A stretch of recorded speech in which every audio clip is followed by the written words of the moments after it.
Por otro lado, miren, la reforma fiscal. La reforma fiscal sigue generando una serie de situaciones difíciles. Realmente el conjunto de medidas tomadas afectan a muchos sectores,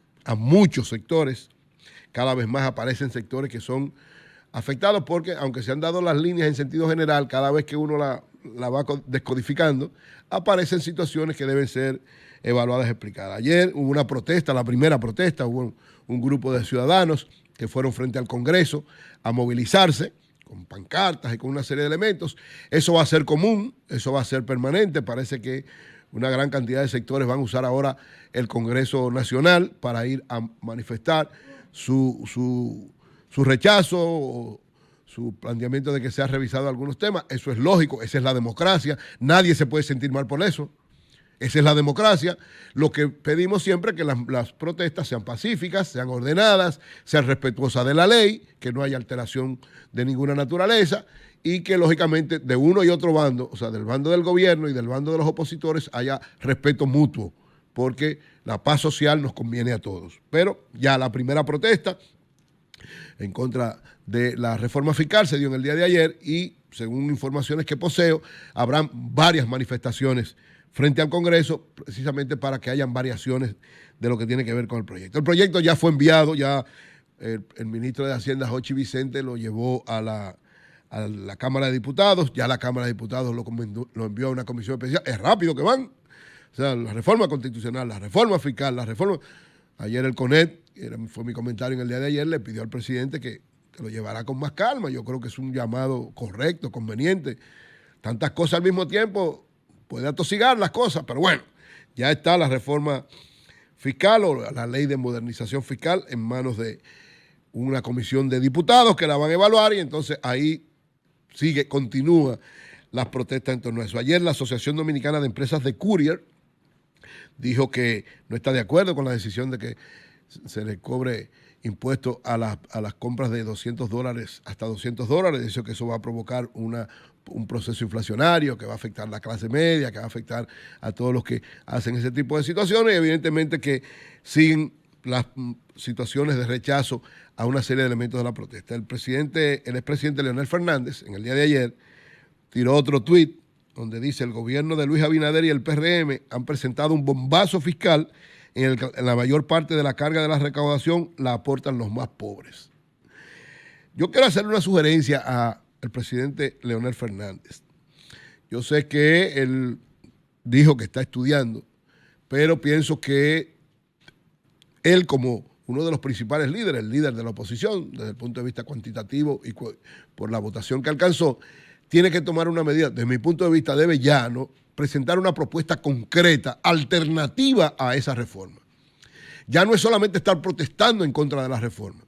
O sea, el presidente Leonel Fernández, que además tiene un equipo de técnicos súper preparados, que conocen muy bien el Estado dominicano, que conocen muy bien cómo se manejan todas las cosas, ya no es tiempo de estar tirando Twitter o haciendo cosas. Una propuesta concreta, es decir, ¿por qué este tipo de cosas es incorrecta? Y entonces decir, miren, ante esto nosotros planteamos eso. Esos 120,000 millones que el gobierno plantea que quiere buscar, se pueden buscar de esta manera, sin afectar a la clase media, sin afectar a los sectores más populares. Es decir, ya no es cuestión de Twitter. Es cuestión de planteamiento concreto, presidente Fernández. Usted es un líder del país. Usted es un líder de la oposición, al igual que al PLD. O sea, de igual manera que le pido al presidente Fernández, se lo pido al Partido de la Liberación Dominicana. Formalmente, ellos hicieron una declaración, pero una declaración genérica. El PLD también tiene un equipo de técnicos que manejó el Estado por 20 años, que saben muy bien cómo hacer la cosa. Entonces, deberían presentar una propuesta alternativa. Bueno, dirán, lo van a llevar al Congreso. Bueno, a donde quiera. Llévenla donde ustedes quieran, pero ya es tiempo, pienso yo, con todo el respeto que me merecen, ¿verdad?, estos dos grandes líderes importantes de la nación dominicana, Leonel Fernández de la Fuerza del Pueblo y Danilo Medina del Partido de la Liberación Dominicana. Estos dos líderes, estos dos partidos que tienen que jugar de manera efectiva su papel opositor, ya deben tener una propuesta alternativa a la propuesta del gobierno. No es solamente protestar.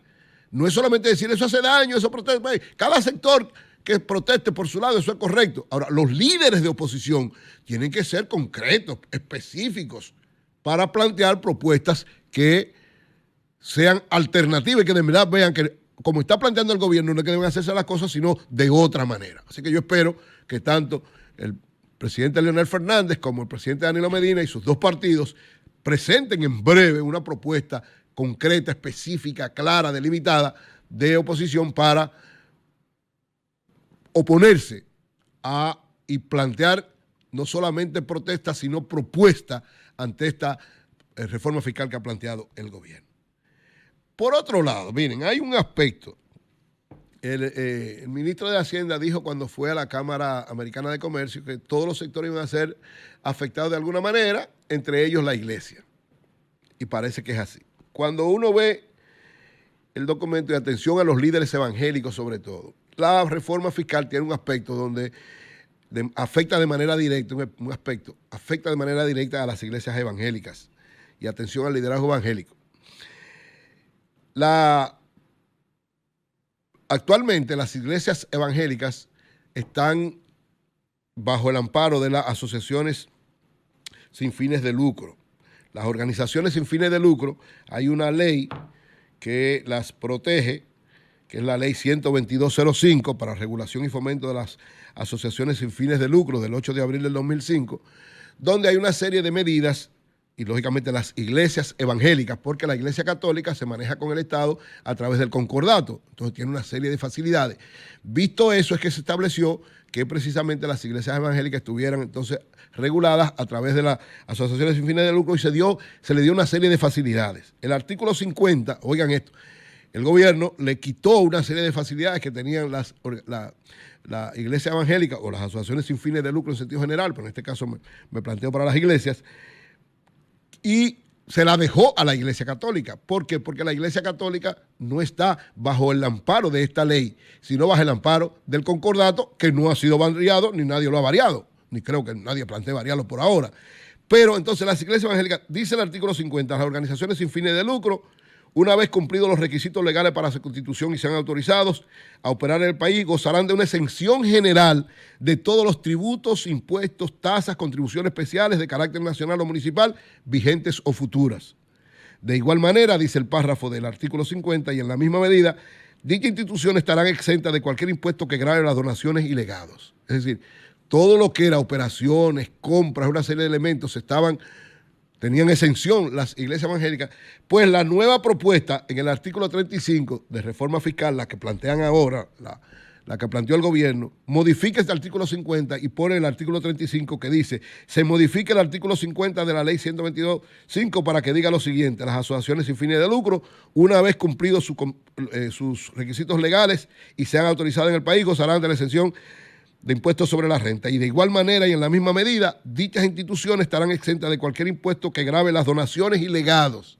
O sea, quitaron el de que sea todos los tributos, impuestos o tasas y solamente lo dejaron para las donaciones y legados. O sea, solamente no va a pagar impuestos en el caso de las iglesias evangélicas, en el caso de donaciones. Todo el mundo sabe que las iglesias, tanto la católica como la evangélica, son aliadas del Estado Dominicano en muchas cosas y sirven en muchos elementos, sobre todo para garantizar la paz social, en el aspecto espiritual, en ayudas. Las iglesias, tanto católicas como evangélicas, están permanentemente haciendo ayudas en los barrios, en los pueblos, a personas que necesitan ayuda social. Es decir, son un soporte importante. Usted tiene que darle facilidades porque no son negocios. Son instituciones sin fines de lucro. Entonces, ¿qué pasa con esto? Le quitan un elemento importante, pero entonces se lo quitan nada más a las iglesias evangélicas y se lo dejan a la iglesia católica, lo cual, desde ese punto de vista, el gobierno actúa con injusticia. No estamos planteando que se lo quiten a través del concordato a la iglesia católica, no. También deben dejárselo. Lo correcto es que el gobierno evalúe esta situación y especialmente haga un llamado a mi hermano y amigo Milcíades Franjul, que es el enlace del Poder Ejecutivo con la comunidad evangélica, a los líderes de la mesa del diálogo, a los líderes de Conedo, a todos los líderes en sentido general, de las diversas denominaciones evangélicas, a que de alguna manera se comuniquen, ¿verdad?, con el gobierno, con las autoridades, con el Congreso y evalúen esta situación porque de verdad es un golpe fuerte para las iglesias evangélicas en sentido general, que son organizaciones sin fines de lucro. Yo creo que esto es un error de parte de las autoridades del gobierno, porque además de que es una injusticia, porque si no pueden modificar el concordato para quitarle esto a la Iglesia Católica, no pueden quitarle esto entonces a las iglesias protestantes. Es un sentido de injusticia que hay. Y sigo hablando, ¿verdad? Injusticia. Usted tiene que valorar a todos los sectores de la misma manera, con el mismo trato, con el mismo equilibrio. Usted no puede plantear sentidos de injusticia.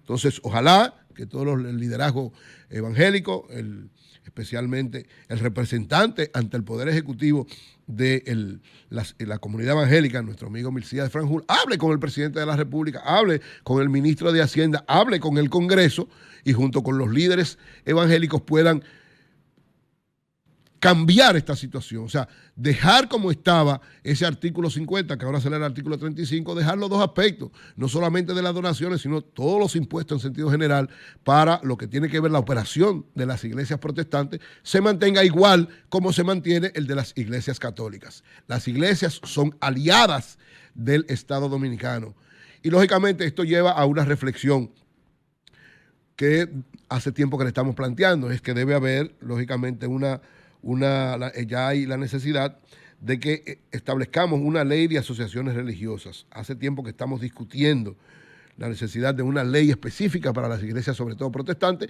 porque la Iglesia Católica tiene su propia ley, que es el concordato. Entonces, hay que evaluar una serie de situaciones. Eso es verdad, las regulaciones siempre son buenas, pero no los abusos. Porque lo que se está cometiendo con este artículo 35 de la reforma fiscal es un abuso en contra de las iglesias protestantes, que no se puede permitir, que no se debe permitir. Sí estamos de acuerdo que debe haber una discusión más amplia de la ley de organizaciones religiosas, pero siempre manteniendo el espíritu equitativo de que tanto las iglesias protestantes como la Iglesia Católica estén valoradas en la misma dimensión, porque ambas juegan el mismo papel en la sociedad dominicana. Ojalá que haya oídos receptivos de parte de las autoridades para corregir este nuevo entuerto. O sea, la reforma fiscal ha generado muchas discusiones. Este es un nuevo campo de discusión que debe darse porque afecta también de manera directa a las iglesias protestantes con este artículo 35 que debe ser completado, al igual como era el artículo 50 de la Ley de Organizaciones sin fines de lucro. Ojalá que haya oídos receptivos de parte del gobierno en este aspecto.